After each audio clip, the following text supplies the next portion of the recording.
Right, welcome back to our channel. This video is something special. Before I start and tell you a bit more detail, we're joined by Dave. I met Dave a couple of years ago now over Farlow's, and we've been to France together. He's been in one of our videos before, and the actual project we're doing was filmed on his lake. It's a lake called Thorney Syndicate. I'll let you tell him a bit of details about the lake. It's a 1 acre lake, 25-man syndicate, not far from Farlow's, 10 minutes in the Calm Valley, lovely stock of carp. And we thought it would be, well, when we first got speaking, when I met you at Farlow's, it would be an ideal place to try this underwater project. This project itself, to meet someone who was as enthusiastic as you about it, and with the venue not being busy in the winter, where the water is at its clearest, an underwater sort of thing, that's you know, that's a recipe for success. And I know you were intrigued about some of the feeding in winter, wasn't you? Yeah, definitely. I mean, we both had that same vision of what goes on underwater, especially through the colder months. Do the fish, which is commonly believed on this venue, do they shut up shop in the winter? Do they go dormant? But what we've learned from this project is if you keep feeding them, they will keep eating. And with the water clarity being so clear, I think not just watching them feed underwater, we thought, you know what? The ultimate goal is if we can get a take underwater. You become a little bit obsessed with this filming. I know you come in a bit and you know that, but I've obviously started that at Farlow's, and it gets a bit, you always want that better angle. They're animals, they're swimming around with fins. We don't have cameras that are removable underwater. We only have GoPros that are buyable to everyone. But having said that, we wanted to try and achieve, you always want to try and achieve the best you can achieve, but you can't tell a fish to swim in here. So we wanted to try and get some mega footage. We've done that, and we're going to share that with you. I think you, again, the winter thing was an eye-opener. Do you think once members watch this, do you think they think, actually, in the winter I might fish a bit more? Oh, 100%. I mean, I'd never have believed how the fish will literally go straight through. As long as you keep feeding them and they sort of keep the bait going in on a regular basis, they will just keep eating. One of the stand-up moments, apart from some of the other personal angling highlights, but from an educational point of view, was when it was icy most of the lake. You managed to take the boat out to a spot, a deeper spot. You broke some ice around there, and you managed to lower a camera. And I'll be honest with you, when Dave said about it, I said, well, do it, it's worth it, just because the clarity's clear. But I didn't really think much of it, and then my phone rang, and I was busy, and I remember like 2, 3 calls, Dave's ringing. I thought, what's going on here? Something happened? And then he goes, you're not going to believe it, and I'll let you tell him a bit about it. But that day, what happened? Yeah, well, so like you mentioned about the ice, I wasn't really too keen, to be honest with you. I thought, oh, I'll have one day off, because I used to come back after work, get the cameras out religiously, and yeah, we rode out through the ice, broke a little hole, lowered the GoPro down, didn't expect much when I got it back out, and to my surprise, they were troughing. I mean, that was one of our biggest feed ups, which just goes to show. Well, I think the limitation as well, is like I say with the cameras, is the battery life. Yeah. But that whole sort of session, they were just in and around there. They wanted anything was there, and most anglers would be thinking, "Nah, it is way too cold. We're not getting a rod out." And I think I was looking at it thinking, "Is that really Is that really today? That is insane." Yeah, so we'll show you that clip now. Have a look at some more of it. You've probably seen some little snippets as we've been talking, but have a little look at this.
Right, so that was under the ice, as you just saw. I think the next part of it was always going to be the feeding and the learning, and you're looking at things and way fish swimming and how they're reacting to certain things and how they're approaching the boat. The other thing we wanted to do, so I'm talking about now trying to set up in a fishing situation to film how our bait is you didn't really want to do it in any way that wasn't able to be done by members in the future, did you? No, I didn't want to affect members. I think the way we went about it, by choosing to do it through the colder months when the lake was pretty much empty, to be honest with you, didn't affect anyone's fishing. Yeah, I'd be surprised. I would be very surprised, apart from some of the people that are involved in the project that I'll tell you about in a minute. I'd be very surprised if any other members know. You know, I'd say 90% of people in this fishery didn't know this was happening. Yeah. Until it was sort of over and we started putting some photos up and stuff like that. So the thing that a lot of members use on it, which come in really handy for us as a filming, was baiting spoons, and that was, you come up with that idea. Yeah, I think it's a massive edge, especially on, like, we've got a lot of snags that have all been undercut, but a massive edge for members is using a baiting pole with a spoon, not only just to be able to get close enough where you can't cast, but also because it's so discreet as well.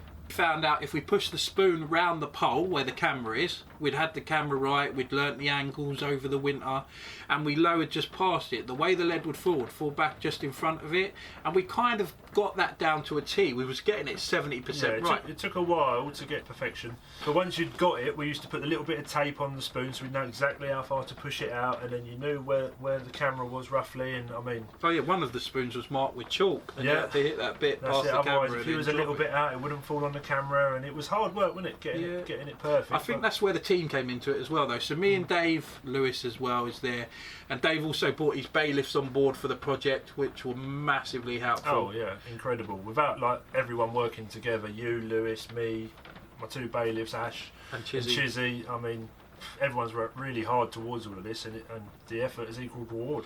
Yeah, so the coming down, you know, it's not just coming down and fishing, coming down, walking around the lake, checking the spot, seeing if the bait's going. Sometimes the bait weren't going, finding a new spot, which is also capable of dropping a camera, being able to push a spoon, being able to lower. There's a lot to it. It's not an easy task. Yeah. Right, so we're going to get on to the first day of the project now, really, and when we kick-started it with actual fishing. I remember you finished work at 1:30 or something like that. You said, I wasn't at work that day, I was off, and I was actually at Farlow's with Lewis.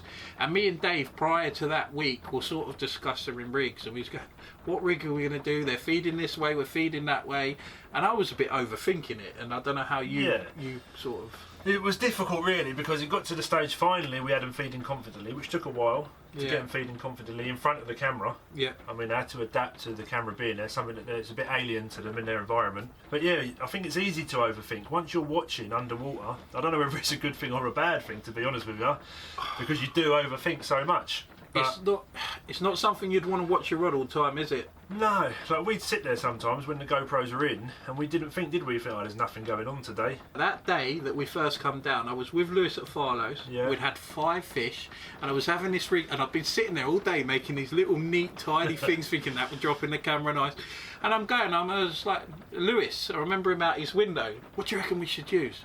He turns to his box on his car. He opens his box. He goes, put that on. We've had 5 fish. If it works, don't change it. And I thought, yeah, it's true. Kind of stuck with me. And I come to you and I said, Dave, we're using this. He goes, what do you mean? He goes, yeah, this has caught 5 fish today at Farlow's. We're using this. We've caught loads of fish on it. Yeah. We're confident. We give it a little polish up. When you first lower it and you do this like this, you don't expect anything to happen. No. I was with Chizzy, I think. He was here. We lowered it out, and you had something to do or someone to talk to. Yeah, I had to pop off, didn't I? And you called me actually and said you had one in the net. Within 5 minutes. How do you expect it to happen within 5 minutes? Yeah. So you don't think that, you know, it worked. It was the best possible start to the project. So within 5 minutes, the guys were kind enough to let me go first on the rod, which I'm grateful for. And I managed a fish called the baby floppy. I called this the boss of the spot. Over the winter period of filming, she kind of was always first on the scene and just wanted to eat. Yeah, she was always about, wasn't she? She would normally be the one that goes on, and then the others would react to what she was doing. So if she was feeding confidently, then others would come and join the party, wouldn't they? And at this point, I didn't really know the fish. I was starting to learn them through you, but to me, she just looked like a monster. There's a few of them from the old Boyer days. There was a strain of them. They had quite a few on Mayfields. I don't know if there's any left in Farlow's, but they're sort of short, dumpy football type with a really short wrist and a tail. Yeah. And yeah, hungry fish. Well, have a look at this. What a day.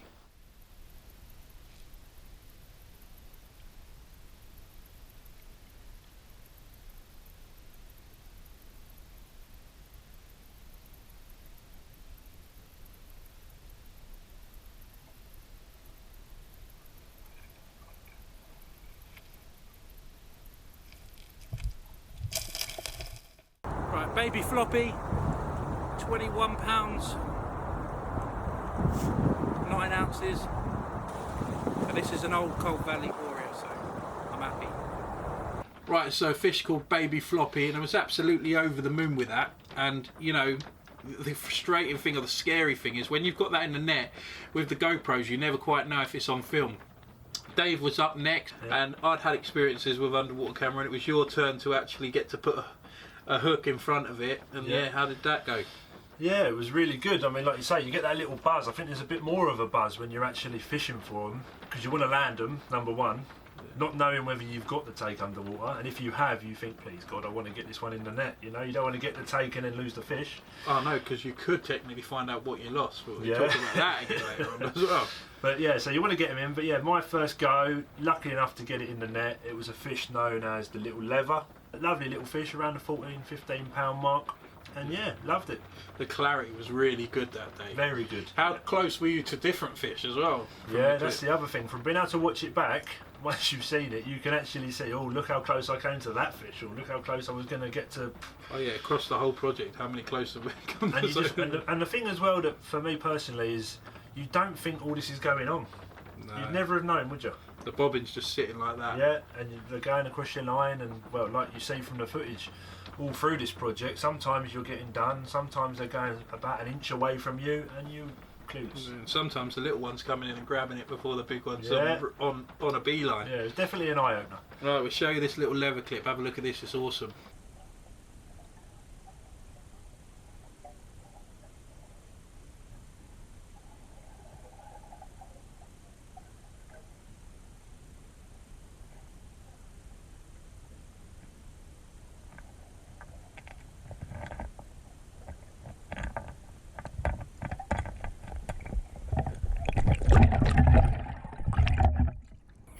Underwater project well underway.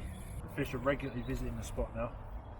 I think this one took about half an hour. Hopefully when we watch the camera back we caught the bite, fingers crossed, because you never know until you get it back in.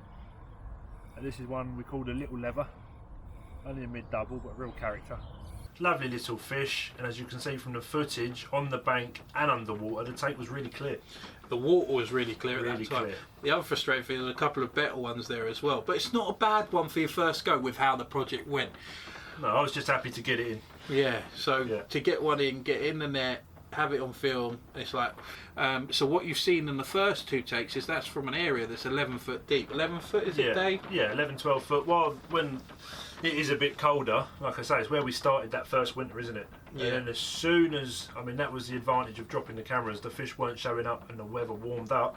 Yeah. That's when we thought, let's change area. Also, on bright sunny days in the winter, they weren't there as much. No. They were up in the water and up in everywhere. So Lewis has walked round with them guys, they've seen a few fish, they've dropped a camera out there, and he had a go, and he managed his first fish on the camera from here, and that was a little really dark mirror called Sanka.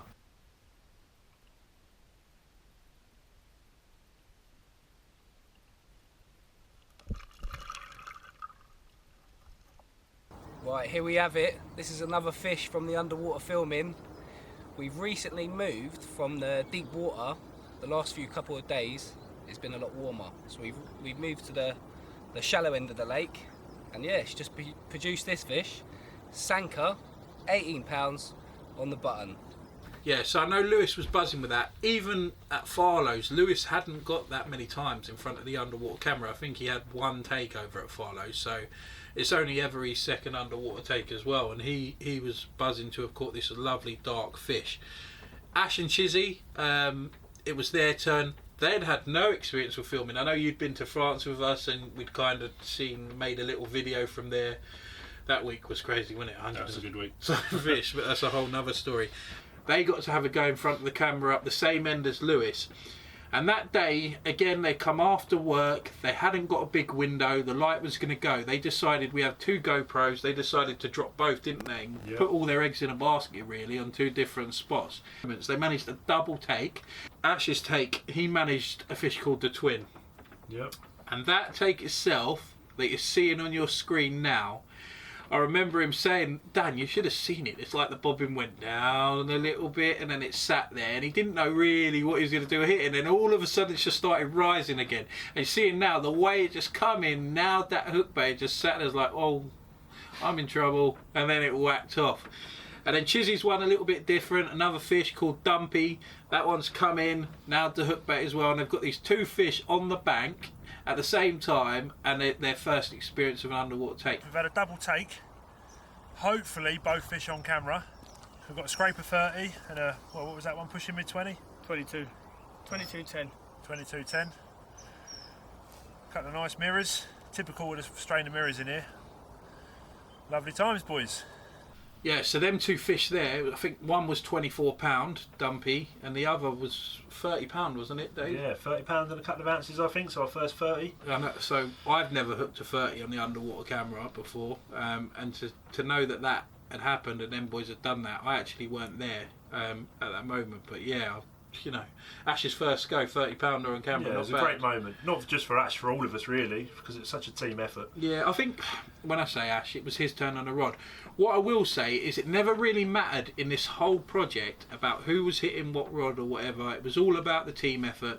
And I'll be honest with you, even the fish that you see me catch, or Dave, I know he feels the same. It's not just my fish. Without the other guys, none of these fish would have been... Wouldn't have been possible, would it? No. So everyone's contributed, everyone's helped in that capture.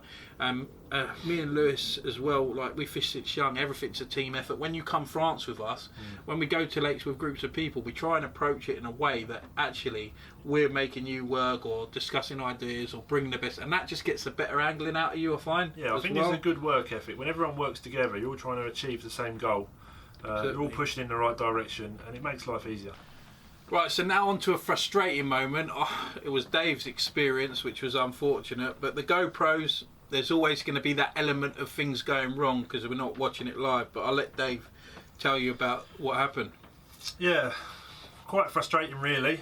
Back on the rod for myself, a fish called Walty. I think it was £30 and an ounce. Looking back on it, we didn't quite get the take.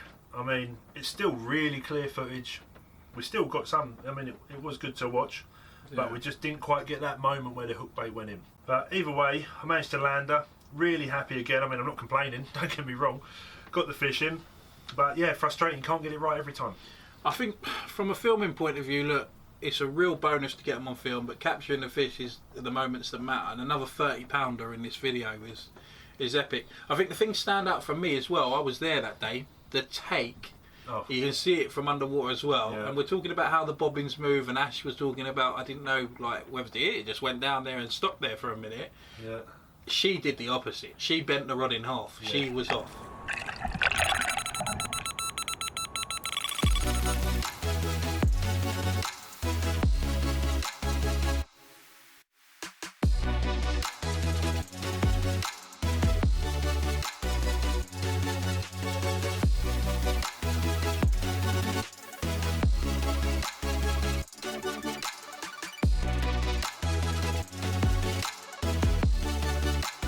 Known as Goldie.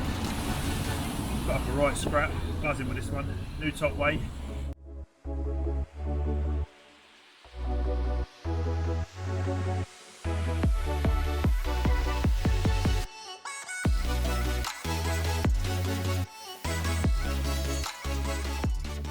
Right, so that was everyone's sort of first experience of being on the underwater camera at Thorney Syndicate, and I don't know, how do you feel about it? You were buzzing, wasn't it? Yeah, it was unbelievable. If you would have said at the start of this project that we would have achieved what we would have achieved, I would have bitten your hand off. I don't know about you, but... Yeah, up to this point, if we would have achieved the takes you've just seen on your film now, and that was it, that would have been enough for me. I would have bit your hand off for that.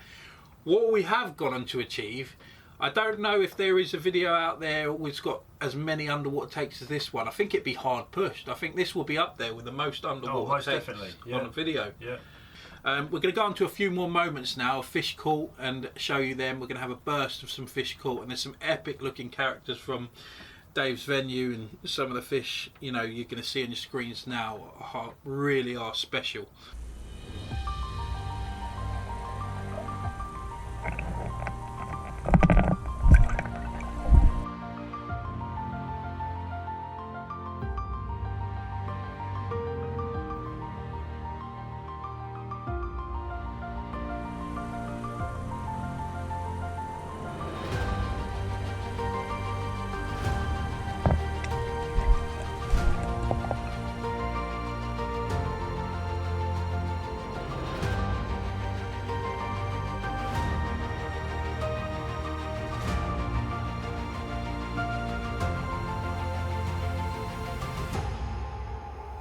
Right, here we have it. I popped down for an afternoon session and managed this little common. And funny enough, his name is Little Common. But yeah, I don't think it'll be a Little Common in a few years.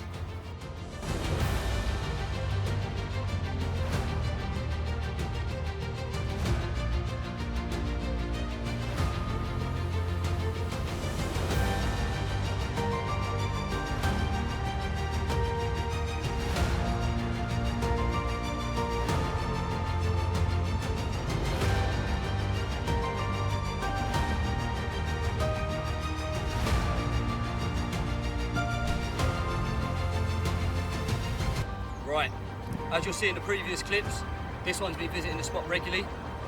This fish is known as Dyson. It's got 24-12, which is a very good weight for this fish. Right, here's the other side of Dyson. Absolutely cracking mirror. It's one that I've never had. I've never ever managed to catch this one, so I'm made up and chuffed. But let's get her back and try and get another one.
Found a few fish milling around in Oak, so I've set the camera up on them from above, and yeah, it didn't take long.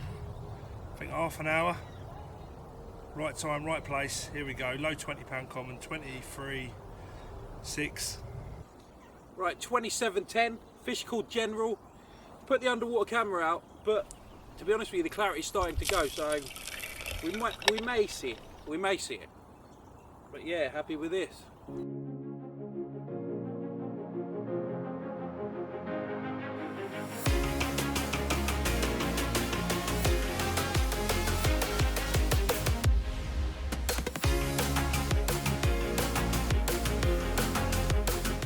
So here we have it. You can see another fish is on the bank. We've rested the spot for a couple of days, and yeah, it's paid off. It's resulted in this one.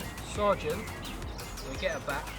Rod's back in, so hopefully there's a chance for another.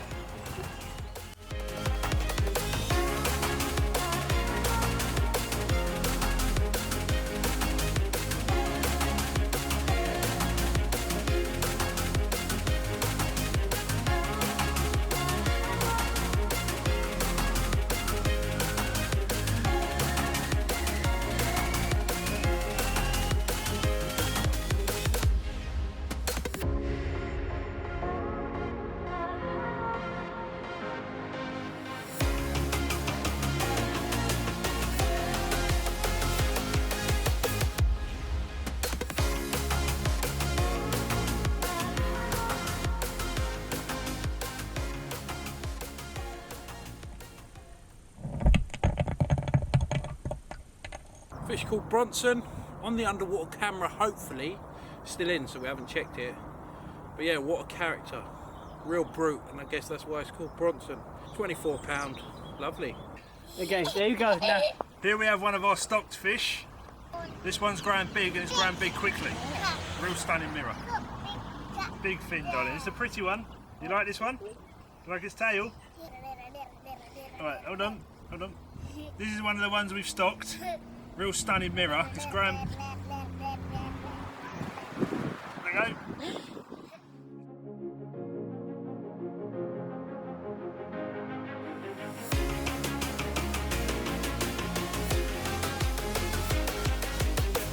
right, here we have it. Just popped down after work. Managed this 21 pounder. Just went a little bit over. But yeah, this one's called Opal.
Right, so you've seen a real burst of fish there, and all different kind of underwater takes and different people catching them. I think one time I caught a fish called Bronson in that video they saw, and she didn't even suck in the bait, she sucked in the hook, which is That's a good unreal. rig. Yeah. When we've come down here fishing, sometimes we haven't always put the cameras underwater. There's been opportunities. If the fish are on the surface, we're anglers, we want to try and catch them, you know, the project don't take focus. If you see Lewis with a rod in his hand, mate, he runs around all over the place sometimes, and the other boys are exactly the same. We're all the same, we just want to catch fish.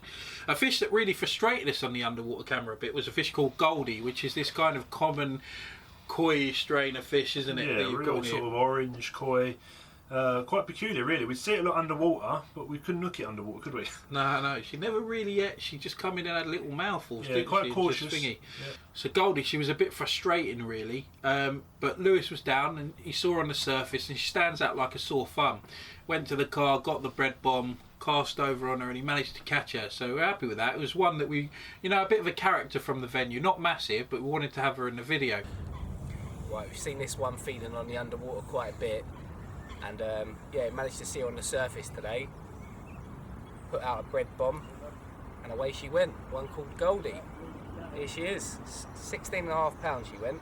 But what a looker! It's definitely one of a kind. I'm well chuffed to have her. With all of us fishing here as well, like we've seen opportunities. It hasn't been the camera has to be in, the underwater camera has to be in. I mean, Chizzy come down one day. He had the beach caster out, and he managed a lovely clean zip linear.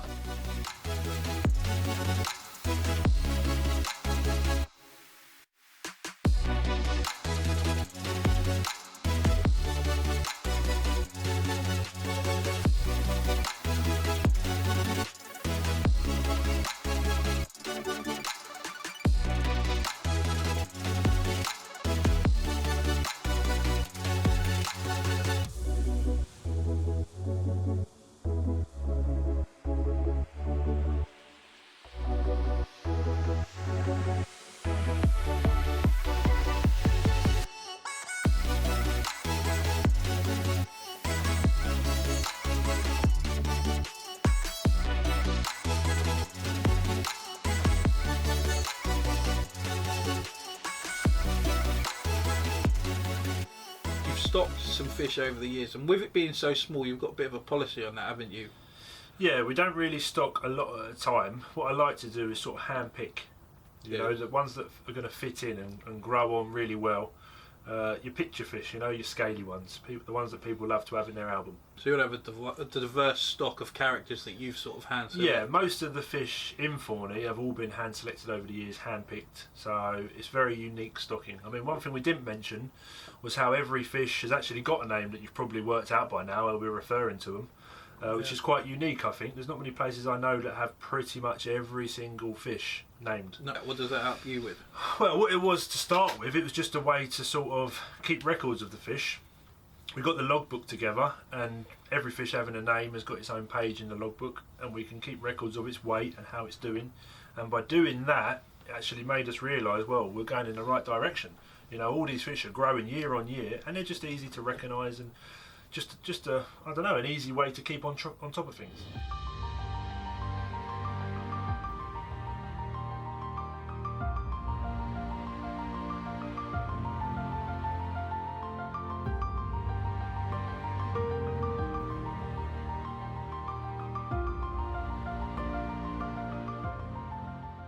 So yeah, there's loads of named fish, which is great for the venue, and as Dave's explained, it's great for tracking their progress. You've got a special one as well, haven't you? We do indeed, don't we? We've got a special fish. Yeah. What's its name? Mia's Mirror. Yeah, Mia's Mirror. Who's that named after? Who's that named after? Is it your fish? Yeah? Yeah. Is it? Yeah, really special fish, quite sentimental. One of the members from a few years ago came up with a name. Means a lot, doesn't it? And it's your fish. Yeah. And December the 22nd, early Christmas present. Another one of my old friends, stunning mirror. Went off about 8 o'clock this morning. How's that for a December carp? Quite sentimental, this one. Mia's Mirror is called. Absolute peach. £27, new top weight.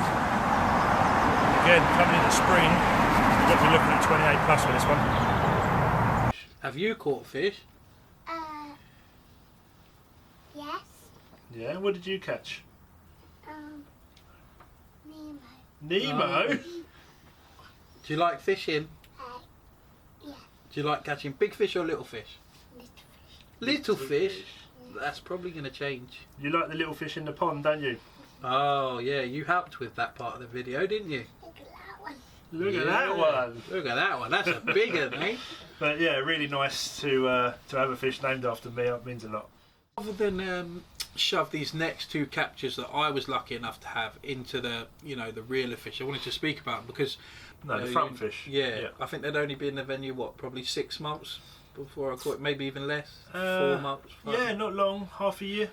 Yeah, and I remember seeing them stocked, and I thought, I want to catch that. And I'm not one of these anglers who goes, it has to be big or it has to be this. If I like a look of a fish, and I want it in my album, I want it in my album, regardless of if it's £20, £30, £40. And there was a fish, I think, I don't know the exact name of it, I nicknamed it the front fish fully myself. I think there's other names. It's a really nice one. But she's a lovely, scaly fish. When she went in, she was a bit pale. You should have seen the colours on this. Have a look at this fish. And yeah, it's probably one of the best moments for me from the project was getting to meet this character.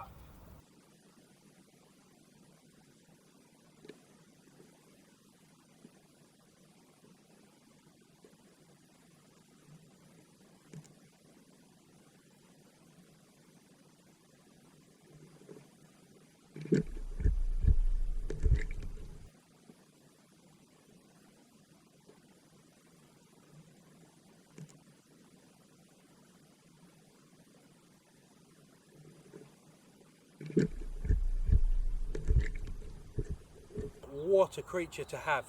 And I know the underwater camera's going because I basically just dropped it. So I'm buzzing with this one. Takes 99.9% sure it's on film. But who cares? What a creature to have in your album. Stunning colours to it, fully scaled, orange belly, black on the top. I'm buzzing. Weight irrespectable, she's £20, but who cares? I don't. and to potentially have the take on underwater film as well, absolutely buzzing.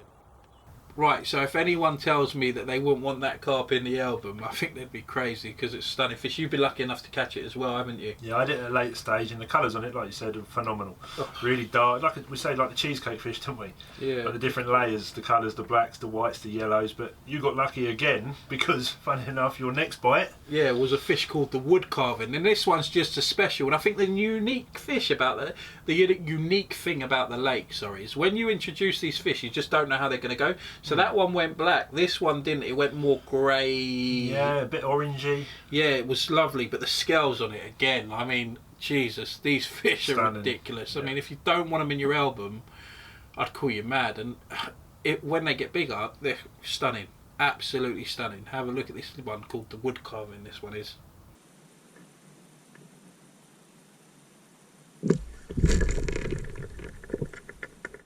They call this one the wood carving, and you can see why. Look at the scales on her, and she's only been in, she went in the back end of last year, I believe, so she's going to darken right up too. But what a creature, and credit where credit is due to the fishery manager for hand picking these ones. And I'm buzzing, and hopefully the take's on the underwater camera. Let's get her back home and hopefully get some more.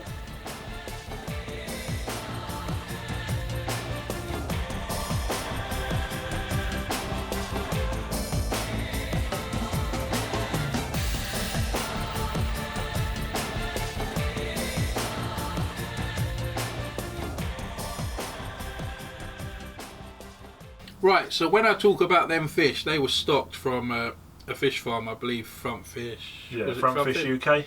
Yeah, but you don't just stock fish either, do you? You've got another process which I'm really impressed by, and I've never known about this thing, and from watching you I've learned, but I'll let you explain, because I wouldn't know where to start on this one. Yeah, it's something that was really important to me, trying to keep the strain going, basically, of what you've already got.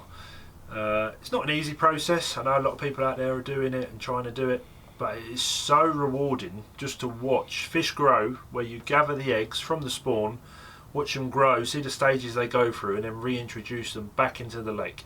So, like I mentioned, I start off going out, because we get quite weedy, the eggs are quite easy to find. Hopefully they're fertilised.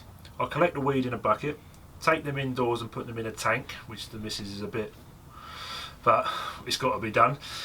Once they've hatched into little fry, we'll grow them on until they get to, I don't know, 3 or 4 inches, and then I'll introduce them to the ponds outside. And then what I'll do is they'll go through the stages until they get to about 5 or 6 pounds, so they're sort of cormorant proof, and I'll reintroduce them back into the lake. And then, as you can see from, well, this is what's really rewarding for me, underwater, watching them swimming around back in the lake where they was born. Yeah, I mean, we've seen some scary characters, some big back commons, and they've all come from your pond, haven't they? And then you put all them from into eggs. the lake. So, and I know it's really rewarding to watch it, but the other thing is you don't have to pay. You're growing your own fish. So yeah, and I think they've got a story. You can tell that fish's story then as well. I mean, don't get me wrong, when you stock...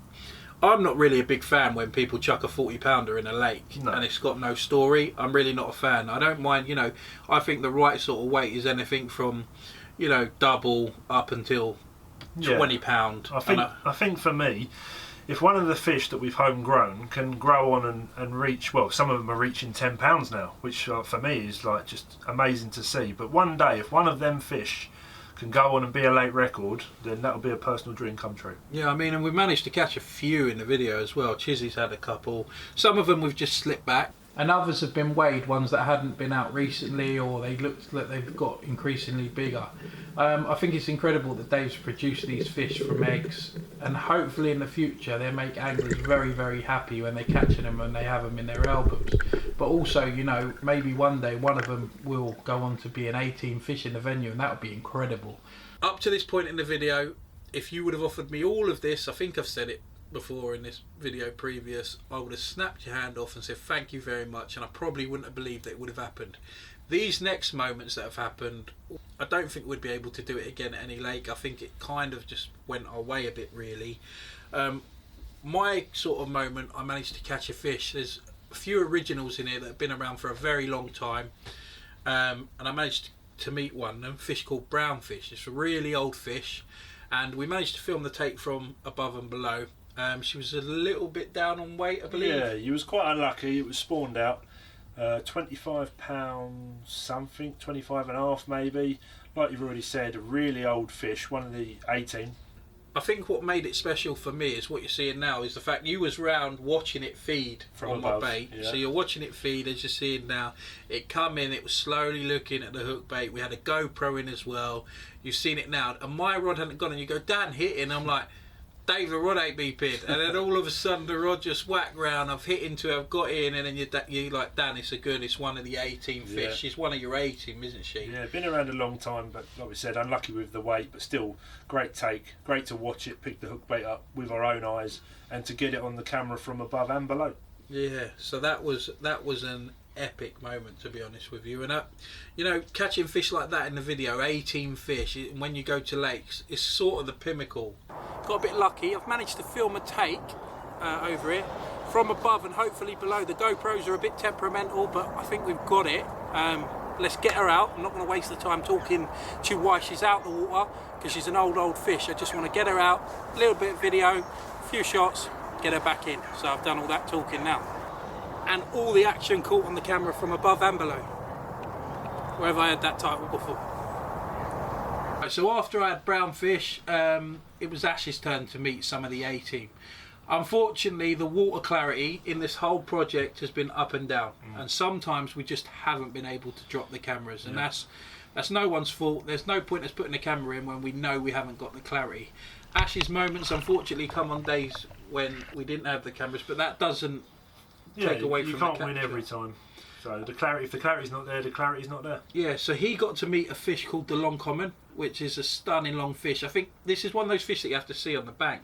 Yeah. I mean, it takes up the whole mat, doesn't it? Yeah, it's a long fish. From end to end. Yeah, lovely and fish. One of my favourites in the venue that he got to catch as well is a very old fish, isn't it? Yeah, probably the oldest fish in the lake. Fish known as baby plated. Yeah. One of well, I can't put a number on how old that fish is. It must be 40 years old. Well, you had an oil spill here years ago, didn't you? Yeah, we did. Back in the Boyer days, we had an oil spill from over the road, and that was one of the few fish, maybe 20 or so fish, that survived the oil spill. But yeah, as you can see from the footage, what a creature. I would love to catch a real old special fish. Well, here we have it. It's proper Colne Valley mirror. This is Thorney's oldest resident, a fish known as baby plated. Here we have the other side of baby plated. To be fair, it's an absolutely cracking Colne Valley mirror. I'm absolutely buzzing with it. Made up. Let's get this one back and try and get another one for you. You've just seen Ash there with two incredible captures. The long common, baby plated, what a creature that is. Unfortunately, the water clarity just wasn't there. That doesn't matter. That's an aim within the project, but the ultimate goal is just to catch carp and have fun. And to have these fish in the video is incredible, regardless of whether they're on an underwater camera or not. The next moment that happened surpassed all expectations, to be honest with you. Yeah, a really special moment for me. So, a fish called Bruno. This fish is the actual lake record, well, was the lake record fish at £33 3 ounces. A funny story with this one, wasn't there? So we were sitting in the van, we'd already done a GoPro drop, and we was actually watching Bruno on the spot, and we started joking, didn't we, saying, oh cool, we haven't seen her down this end, imagine if we can hook her. I mean, we thought if we did, she would beat the lake record. Rod goes, we all run down to it, and we're joking, I'm playing the rod, and it was her. And she looked big, didn't she? She looked big in the water, and I remember people going, oh, it's her, and then we see her roll, we're like, it is her. Yeah.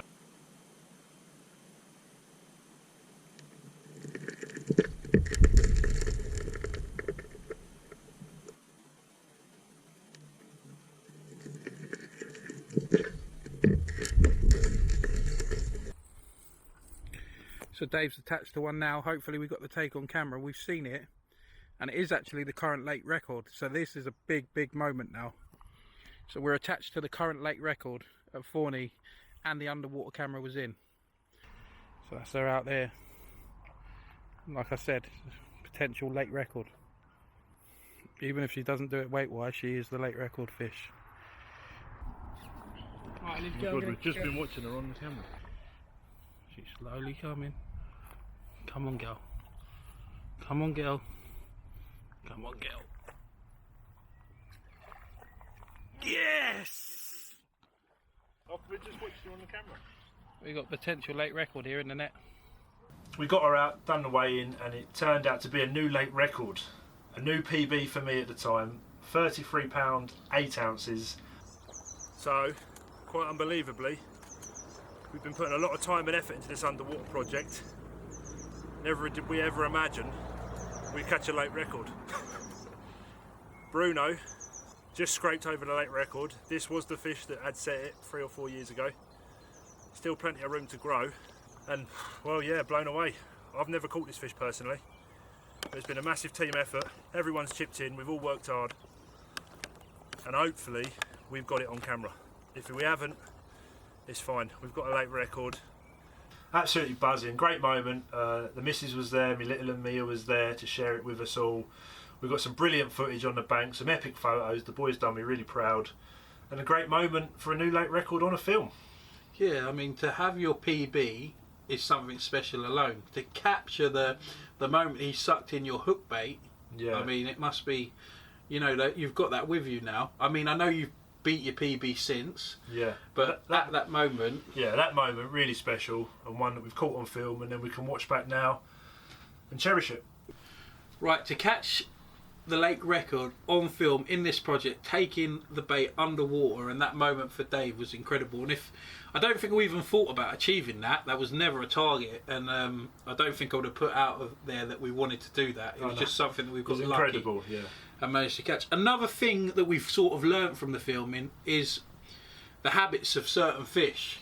Yeah, definitely. I think what became apparent, certain fish residing in certain areas. Yeah, I mean, Bruno, we see her a few times up the deeper end, but down the shallower end, we didn't really see her, did we, until the day you caught her? No, she was quite elusive until that point. But leading on to this capture for Lewis. Yeah, I mean, we're on to the next capture, a fish called the Big Common. And Mia, can you hold that one for me? Show you the camera. So this fish here, a fish called the Big Common, she resided up this deeper end, didn't she? Quite a lot, really. Well, I'd pretty much put it out there to say that this was her home. Yeah, and I remember it was Lewis's guy on the rod. I don't think I was around at this time. I was quite busy at work. He come up, he had a go in the area, caught another fish called Sergeant, which you've already seen in the video, and he came quite close to Big Common that day. She was still there. Yeah. He come back 2 days later, had a go, and he finally he managed to get hooked up to it, and she was looking big underwater, wasn't she? She was. So have a look at this footage of Lewis's big moment, getting to meet the lake's Big Common.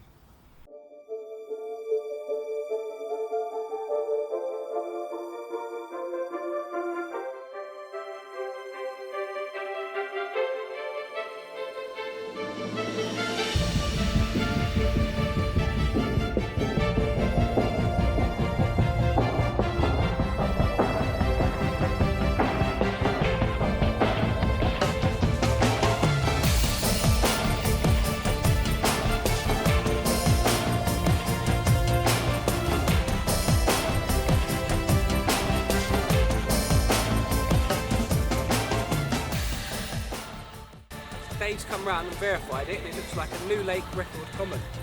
So yeah, £30.12, and yeah, I'm buzzing with this.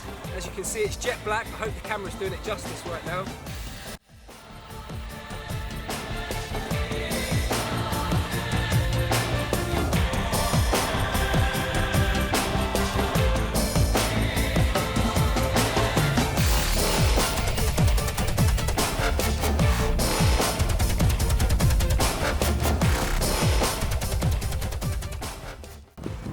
Right, here we have her again. Lake record common, £30.12. Oh. Let's get her back. Well done.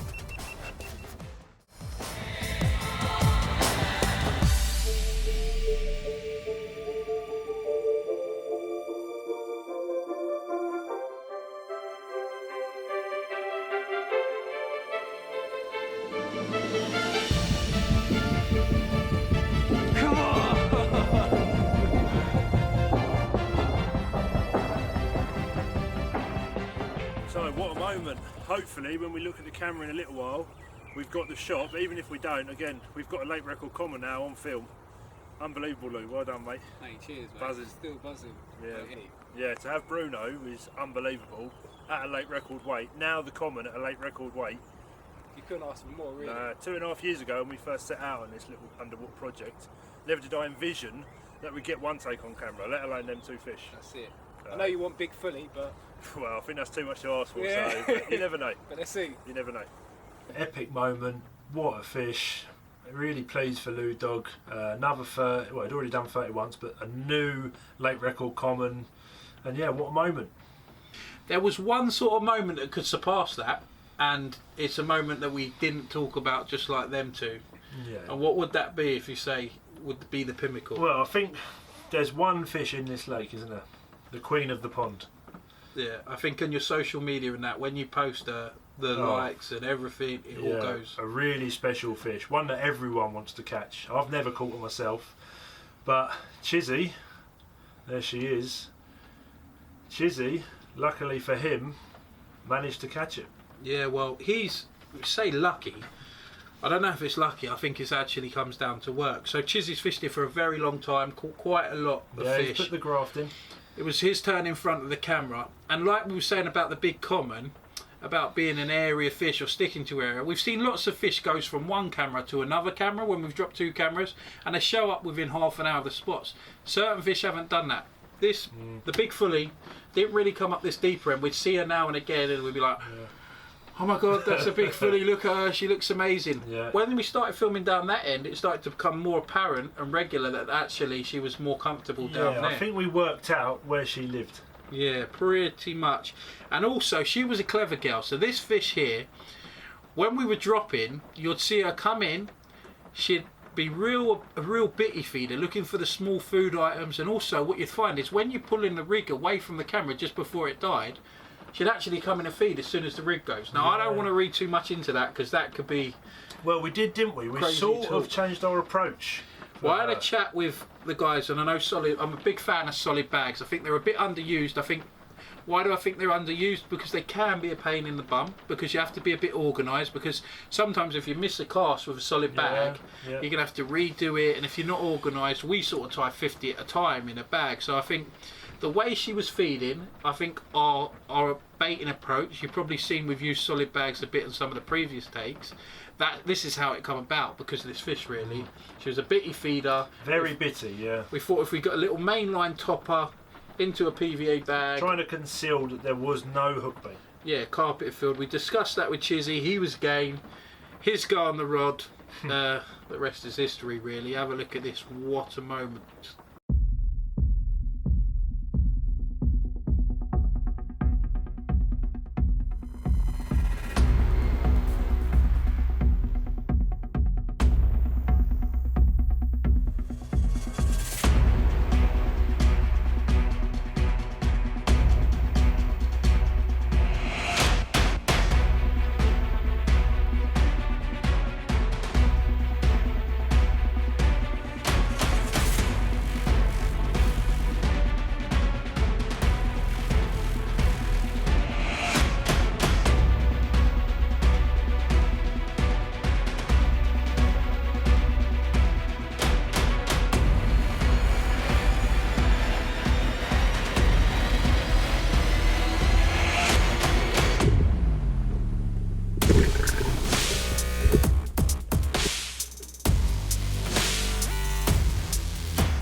Right, so I can't believe what's happened. Lake record on film, and now the queen of the pond and probably the prettiest fish in the venue.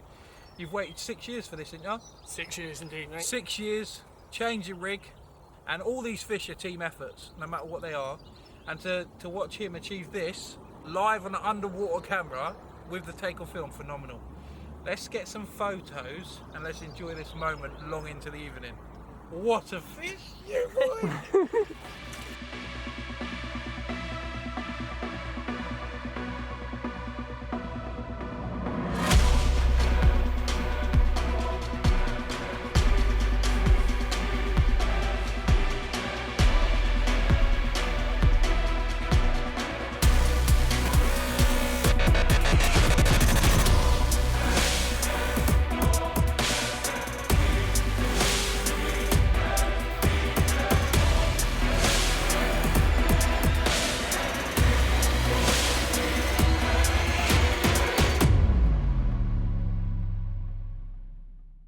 So yeah, so well done, Chizzy.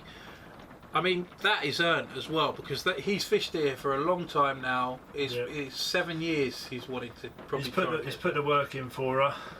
I remember Ash catching her as well. Chizzy netted it for her, and Ash has had it a couple of times as well before. But what a creature. Yeah. So far, like the pinnacle of this, all these underwater takes that I was talking about, and then you go and catch pretty much most of the 18. Yeah, well, to think about it, we probably caught all of the A-team. Unfortunately, we can't get them all underwater, like you see with Ash's baby plated, No. long common, and then obviously for yourself. Well, yeah, it comes on to me. So what you just see Chizzy has is basically called the Queen of the Pond, the big fully, and there's one, the King of the Pond, which is a fish called the Black Mirror.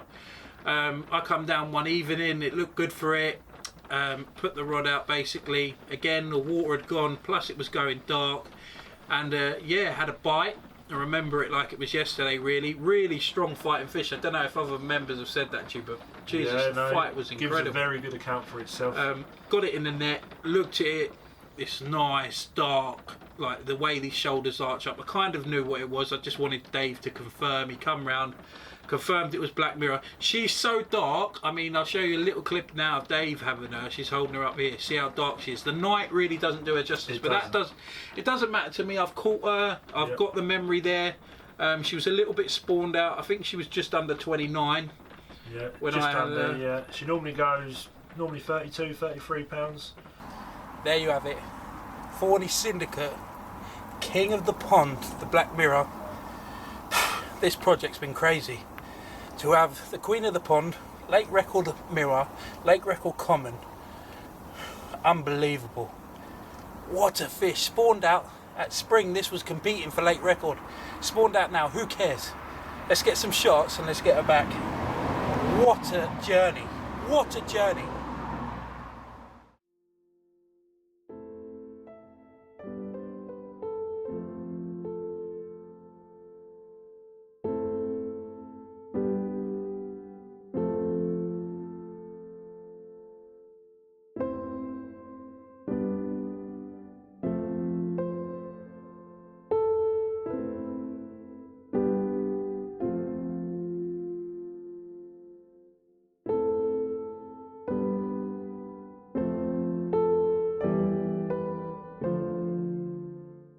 As fun as this project was, it's probably became more sentimental looking back now. For those of you that don't know, I've been involved with Thorney for the best part of 10 years, and this summer we suffered a dissolved oxygen crash. Devastating for myself, but not only me, for all the members, everyone involved with the lake. I know a lot of lakes up and down the country suffered this year. We had some really strange weather fronts. It was really hard times to deal with, and no matter how much aeration equipment or pumps I already had on site, it just wasn't enough in this instance. Real gutting, but the only thing that's kept me positive is everyone around me, everyone who supported the fundraising we did, how everyone across the angling community contributed, wanted to help, really helped me look forwards and see a future. And I can't thank everyone enough, so I'd like to take this opportunity just to put myself out and say I really appreciate everybody who supported and kept my chin up basically, and hopefully we can come again. And looking back now on this project, all the good times, it really means a lot, and hopefully we can go there one day again and we can achieve what we've achieved and get the stock back to how it was.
Right, so you've just seen some fish that have been introduced into Thorney, and I know it's going to be a long process. Rome weren't built in a day, but feel a little bit better that you've started the process. I mean, like all the money raised through the fundraisers and the raffles, I'm really pleased with the new stockies. As you can see, some really special fish. Hopefully they're going to grow well and make many anglers happy in the future. Oh yeah, some nice big apple scales on them. You've got a variety of strains as well, and I know you've got plans to keep that process going, and they will darken up lovely in the water. We've seen some of the previous ones. Yeah, they'll go lovely, and they should fit in just fine. We're kind of going to conclude this project now, and I don't know, I think it's gone as well as it could have done. And I say project, it was more fun for us and us adding another aspect to our hobby, I guess. Catch what we did to go through the whole A team, done really well, mate.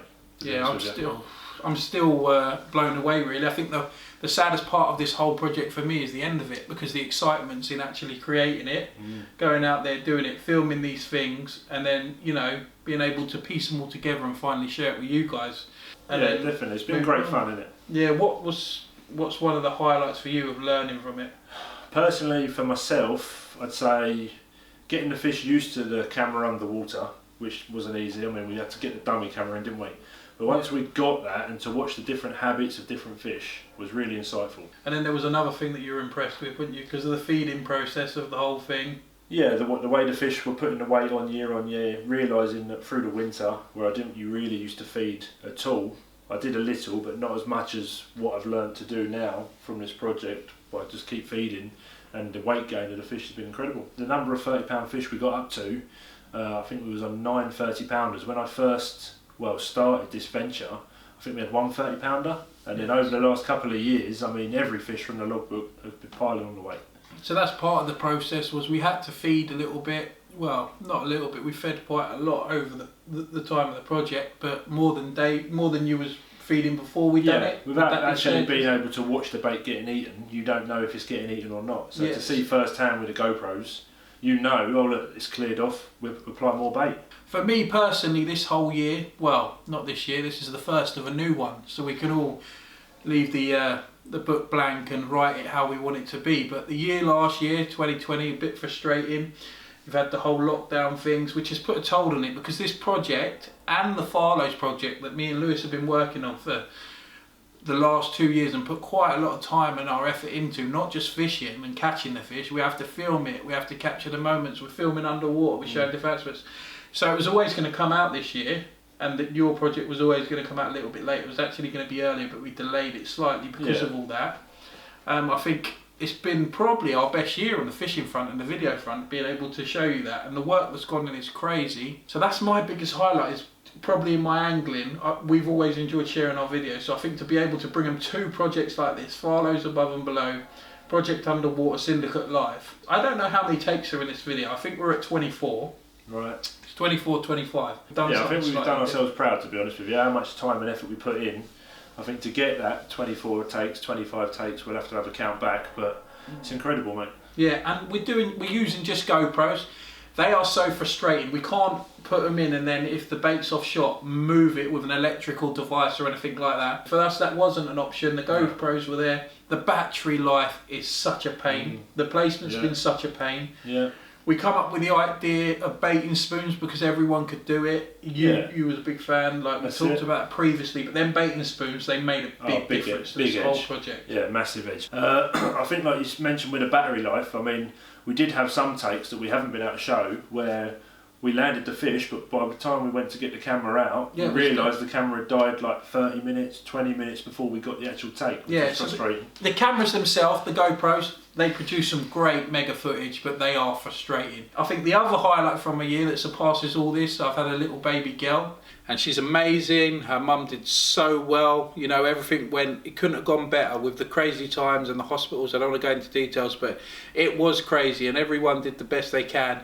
And she's here and she's amazing. Corey, my son, I couldn't be prouder. You know, I knew he would be a good big brother, but he's surpassed expectations. He's a great big brother already, and he's helping out and he's looking after. And, you know, children are a blessing. So that moment, nothing will ever surpass that. Hopefully in the future, they take to fishing. Who knows? Corey's had a dabble. They might be interested. I'm not going to force them. It's their life. They've got to do what they enjoy and what they go into. I'll show them, and Who knows, maybe they'll be standing in front of this camera one day. But right, on to what we've learned, I guess, or what we've done it, because there's no point in putting all these cameras underwater and not learning nothing. Personally, for me, I think when you lower the cameras, the things that I've learned the most from lowering is the way that fish approach the spot. So coming around the edges, being a bit wary. Yeah, things like that really. You said about the resident fish as well. So we'd have cameras in 2 different areas on the same day at the same time, and we'd see a fish pop up here, and then in a minute we'd get out that camera. I think how quickly the fish get around. I mean, with Thorney only being just over an acre, they do visit the spots more frequently around the lake. They can get around quicker. But to see the fish, like when you look back at the time lapses, you can see within 5 minutes it's gone from one end of the lake to the other. So it shows they move around a lot. And obviously we've already touched on it before with a big common, how you'd get fish that you'd see them all around the lake, but they'd only feed in certain areas. Yeah, so the big common was one that loved that deeper end. It didn't really matter about the weather either, did it? No, it was always residing there, and it would feed there so confidently. Whereas if it was around different areas and it would come across bait on another camera, it wouldn't even drop, wouldn't even, like you mentioned, they always go around the edge of the spots to start, which a lot of anglers believe anyway. That normally picks off the better fish sometimes, because the smaller ones, people always say, oh, they go diving in and they're the first ones, and it is true, so to speak, what we've learned. The bigger ones there was a few fish that dived in, but then what the other fish did as well is when that dived in, they thought, oh, it's safe, let's dive in with them. That's it. And they were like, after a while, and then they'd start, that's it, like a trigger. Yeah, and then the other one, the flip side of big common, was Big Fully. So Big Fully wouldn't go to her end. It's like they didn't like each other. It's like they were neighbours who just didn't get, I ain't going in her house. I don't like her. And she just stayed up the other end. Yeah, it was really insightful, wasn't it? Yeah, and I think the other thing with it as well that I learnt is I've always fished tight lines, because over the past few years, a lot of the swims that I've been in have been fishing locked up, snag fishing or whatever. I know you undercut all of your snags, but you still, when you're fishing up with a baiting spoon and you feel tight, you're still fishing locked because you just don't know if something's dropped or whatever.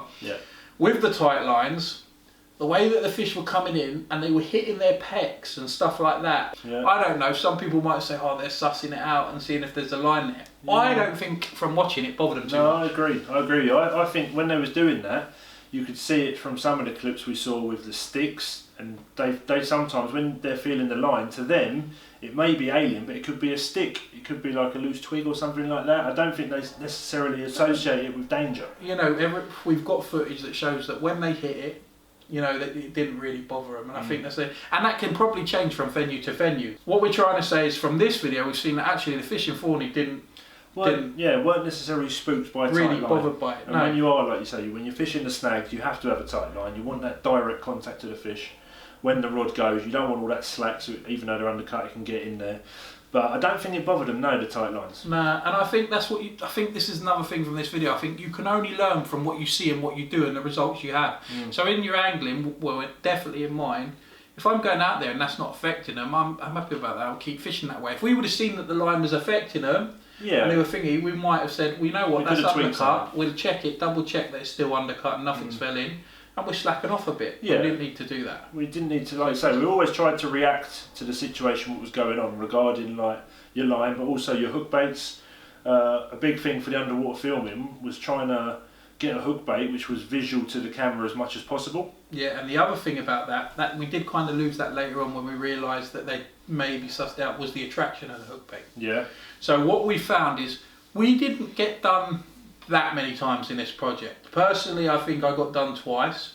Other people might have got done more. I'm not going to mention names about those people. Yeah, Chizzy had a bit of a... Whoa, Dave. I said we're not mentioning names here. But it was, it's the only way to learn, isn't it? But yeah, so I think by glugging our hook baits and flavour them, I definitely found that they homed in on baits and they come in. I mean, Lewis come down one day. We just had a taker go, Lewis, we just had a take, day over, spot ready. He goes, no, give me a go. He lowered it, 2 minutes? I remember, quick take. Yeah, on a little common. Yeah, and it was quite a boosted hook bait, wasn't it? Yeah, I mean, we kept glugging them, and that was part of the own thing. They've been glugged for probably 6 months. Okay, yeah. So if we go on to the big fully, I remember having a chat and saying, look, she's coming in, but she's hovering. She's loving the crumb. She was loving the boilie crumb, wasn't she? I think with big fully, where we went down the route of the high attract hook baits and the liquids to draw fish in and things like that were working so well to start, when we could analyse certain fish like the big fully, we realised she wasn't so much of a hone in on a high attract hook bait. She was more of a bitty feeder, like you mentioned. So we wanted to hide the hook bait.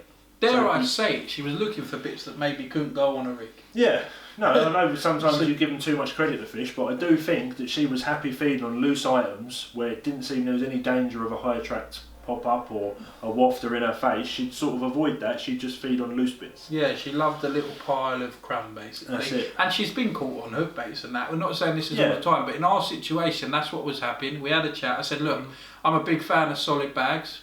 I've said that before in the video. Let's give it a go. I know a few of the guys hadn't really done them. They were all game. We gave it a go and we started catching instantly, didn't we? On them it was a real game changer. And I don't know if it's underused. I'll be honest, I say out of all the tactics, solid bag fishing is underused on Thorney.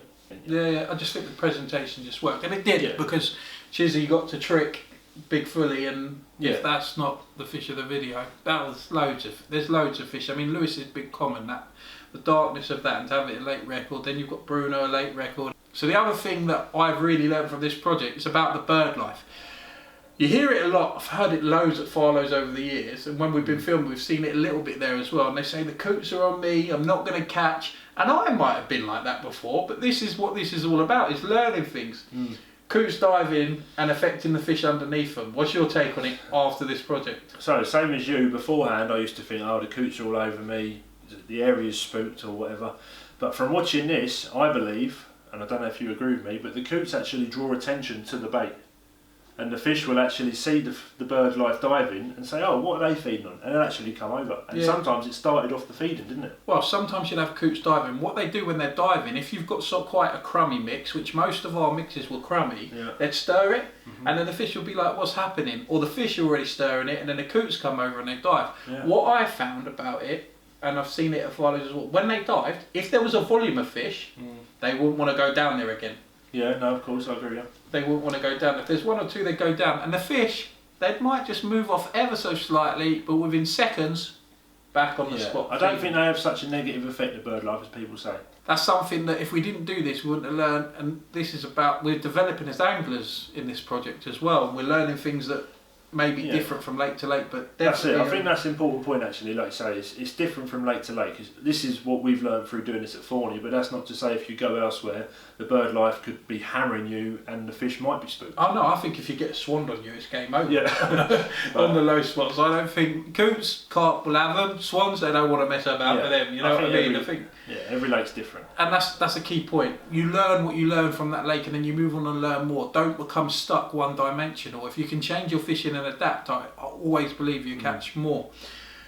Overall, there's too many points to cover really. We'd be talking forever. And I think in the future we'll put some videos up, unedited, just of some clips of whether we've dropped a rig or we've just fed, and you guys can watch it and have your opinion and views on what the fish are doing.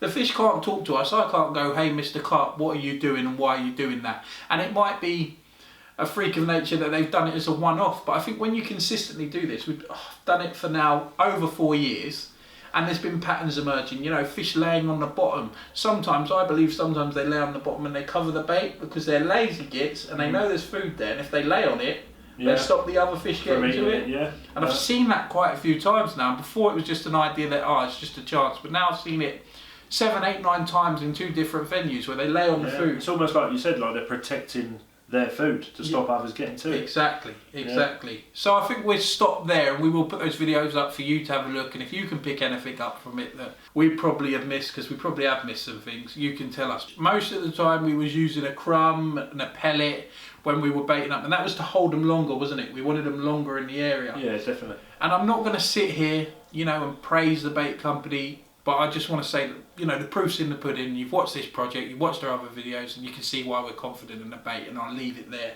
with that matter, really.